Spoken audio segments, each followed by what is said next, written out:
Welcome back. Election commission का supreme court की मखसूस नशस्तों के फैसले पर नजरसानी दरखास्त दायर करने का फैसला। जराये के मुताबिक इलेक्शन कमीशन आज सुप्रीम कोर्ट के फैसले पर रिव्यू पटिशन दायर करेगा। इस मुतालिक मजीद तफसील जान लेते हैं। इस्लामाबाद से वकार सैयद हमें ज्वाइन करेंगे। वकार, अपडेट कीजिएगा। जी बिल्कुल, जो सुप्रीम कोर्ट का मखसूस नशिस्ते पाकिस्तान तहरीक इंसाफ को देने का ये मामला है, जिस पर जो ज़राए हैं इलेक्शन कमीशन के वो ये बता रहे हैं कि अब बाकायदा तौर पर जो इलेक्शन कमीशन है वो रिव्यू पटिशन में जो है वो जा रहा है और इससे मुतल्लिक जो अपनी लीगल टीम है उनको बाकायदा तौर पर इंस्ट्रक्शंस भी जारी कर दी गई हैं। इलेक्शन कमीशन के ज़राए जो है वो ये भी बता रहे हैं कि 15 रोज़ की जो मोहलत थी वो 6 अगस्त को जो है वो पूरी हो चुकी है गुज़िश्ता रोज़, जिसके बाद अब ये भाम है कि जो एक रुकन के 2 जो डिक्लेरेशन फॉर्म है उसको कैसे एक्सेप्ट किया जाए। जबकि इसके अलावा जो इलेक्शन कमीशन के ज़राए हैं वो ये भी बता रहे हैं कि इससे कबल जो अभाम था उससे मुतल्लिक जो है वो सुप्रीम कोर्ट ऑफ पाकिस्तान से जो है वो रिज्यू किया गया था, लेकिन उस पर भी कोई खातिर ख्वाह कोई जवाब जो है वो अब तक इलेक्शन कमीशन को जो है वो मौसूल नहीं हुआ, जिसके बायस ये फैसला किया गया है कि अब इस फैसले के रिव्यू में जाएंगे और वहाँ पर जो है वो इलेक्शन कमीशन अपने जो इख्तियारात हैं उसका दिफा करेगा। लेकिन ये फैसला इस हवाले से भी अहम है कि कल जो पार्लियामेंट ऑफ पाकिस्तान है उन्होंने कल सुबह जो है कौमी असम्बली से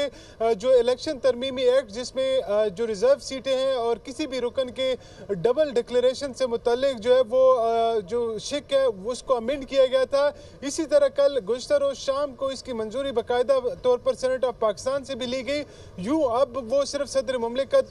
के दस्तखत का मुंतज़िर है, जिसके बाद वो बाकायदा तौर पर एक्ट भी बन जाएगा। ऐसे में जो इलेक्शन कमीशन है उन्होंने सुप्रीम कोर्ट से दोबारा रुजू करने का फैसला किया है और ज़रा ये बता रहे हैं कि जैसे ही दरख्वास्त तैयार हो जाएगी बाकायदा तौर पर सुप्रीम कोर्ट ऑफ पाकिस्तान से जो है वो रुजू किया जाएगा और उस पर नजरसानी की दरख्वास्त की जाएगी। अच्छा वकार, एक और अहम मामला है बानी पीटीआई और फवाद चौधरी के खिलाफ तौहीन इलेक्शन कमीशन और इलेक्शन कमिश्नर के हवाले से जो केस है उसमें फवाद चौधरी और मेंबर इलेक्शन कमीशन के दरमियान कुछ मुकालमा हुआ है। आज क्या मुकालमा हुआ, बताइएगा।